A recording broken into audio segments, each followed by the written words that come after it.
late 50s, read by Reese. Alejandro, male, Hispanic, early 20s, read by Aidan. Johnny Peril, male, white, early 30s, read by Chris. Josephine, female, black, 70s, read by Hannah. Pippa, female, any race, 19, read by Reahlyn, and stage directions read by Libby. Setting, the living room of an incredibly haunted apartment, modern day. Arabella, a very strict-looking Victorian ghost who has never smiled a day in her life, think of the wrinkles, is lecturing Alejandro, a young, aspiring song reader, dark and brooding. He is hunched over a pencil and paper, guitar in hand, in the dark. Alejandro, you simply must open these drapes sometime. If you always leave them closed, the sun will wash them out, and then they'll hardly look sunset orange anymore, will they? They'll turn a disgusting shade of coral. I wish they were gray. They're too bright for my taste. Well, at least you can get some sun. You'll wither away here in the dark. No! Stop pretending like it hurts. It'll do you some good. Arabella settles down to read a book that she carefully plucks from the shelf. Whoa, that's an incredible metaphor for death. It hurts, but it's time to go. Let it do you some good. Our time is fleeting, or so we thought. Upon hearing this, Johnny Peril, an Elvis impersonator from the 70s, enters spectacularly. He is fully dressed like Elvis. Hey, I thought I heard a little jive in here. What you doing, little man? You got a new song coming? No, I'm done with this afterlife stuff.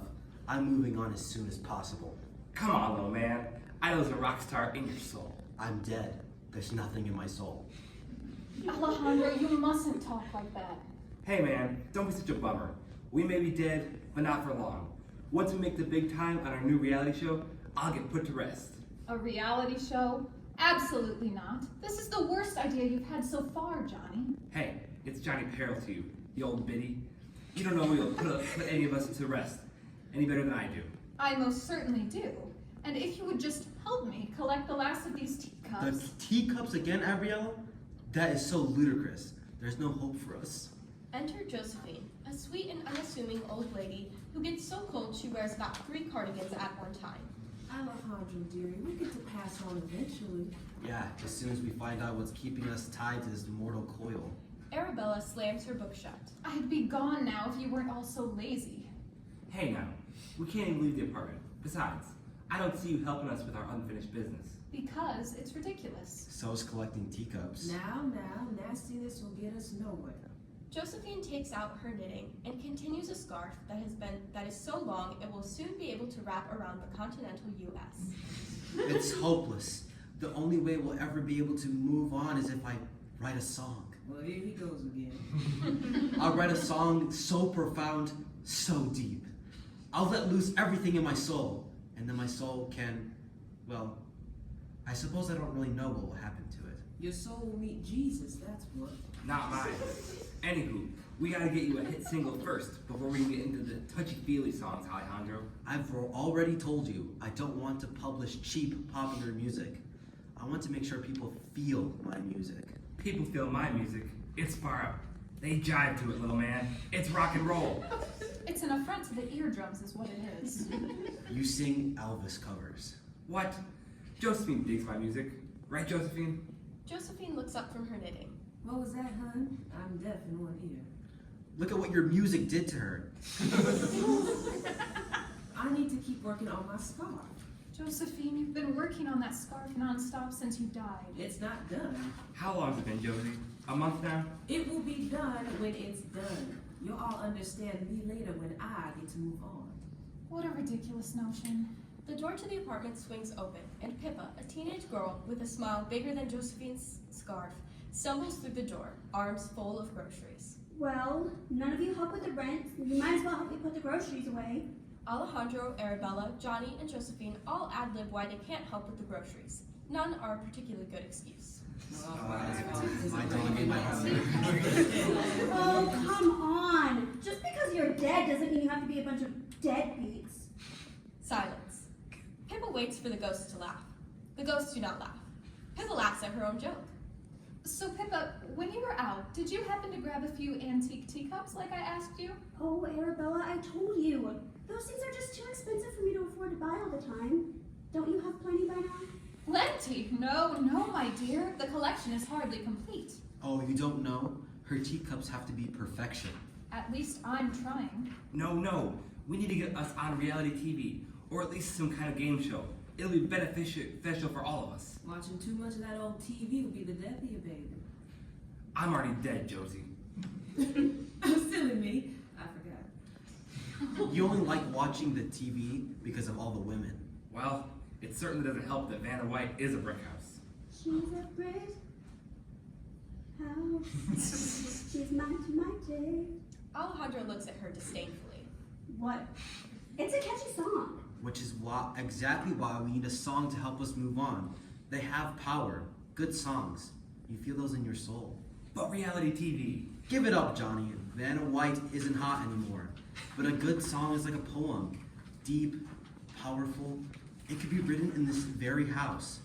You wouldn't understand. I love where you're coming from, dearie, but a song ain't got nothing to do with me moving on past this earth. The song doesn't have to do with your unfinished business. I'm going to write it to stick to the man, or, whoever decided we had to stay here. You shouldn't talk about Jesus that way. The man is not Jesus. Well, I'm going to finish my scarf. It is a very lovely scarf, Josephine. Is it going to happen anytime this century? You bogarts don't even care about fame when it's staring you in the face. Guys, stop fighting. Why are you all in such a hurry to move on anyway? Would it be that bad to just stay here with me for a little longer? Pippa. No, I'm serious. It's like you hate each other and you hate it here. Alejandro, I get it. You're dark and mysterious and unknowable. Arabella, would it kill you to cut everyone some slack every once in a while? Times have changed since you were alive. Johnny, fame isn't everything. You weren't even that famous when you were alive. So what? That's okay. And Josephine. Oh, Josephine. You don't really ever know what's going on, do you? It's like you're all living in separate worlds, which is honestly crazy since you're all stuck in a one-bedroom apartment and it's mine. Kid, what are you saying to us? I'm trying to tell you I'm doing my best, and it's never worked. You are my only friends. Maybe you could actually pull your weight around here. We don't weigh anything. We're dead. Alejandro. Josephine puts down her knitting. You know, if we knew how to get out of here, we'd have done it long ago, honey. But I don't want you to. If you're all gone, I'll be alone. Don't you get it? I love you guys, I really do. All I hear about is your death. I'm still trying to live my life. Do you not care about that?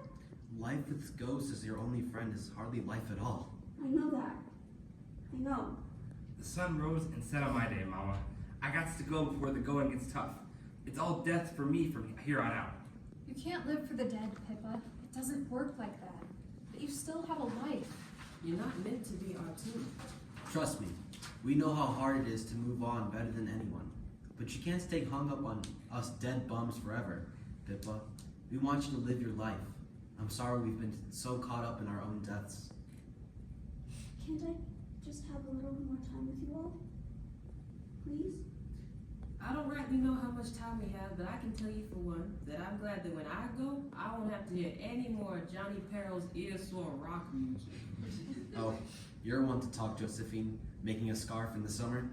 Well, at least I don't act like a real-life Edward Cullen. How do you even know who Edward Cullen is? I read. Arabella reveals the book she'd been reading is Eclipse. I'm just not ready to let you go. You need to find your place in life, young lady. You've plenty of time to find it in death. We each got to find our own lives. It's time you found yours. How can you expect me to accept that? I know it's scary, darling, but when we're gone, it'll just be a change, same as any other. You put one foot in front of the other. And you take it one day at a time. You really think I'll be okay without you someday? I know it. Whoa, something freaky deaky's going on. Is this finally it? We're moving on. Turns out all you had to do was let us go, Pippa. Josephine winks a wink at Pippa that tells her maybe she really did know what was going on. I hope I'll be okay without you. I'm sorry that I kept you here so long. Don't sweat it. Life is pain. Death is a little nicer. You think so? Most certainly. Do you think wherever we're going, they'll have antique plates?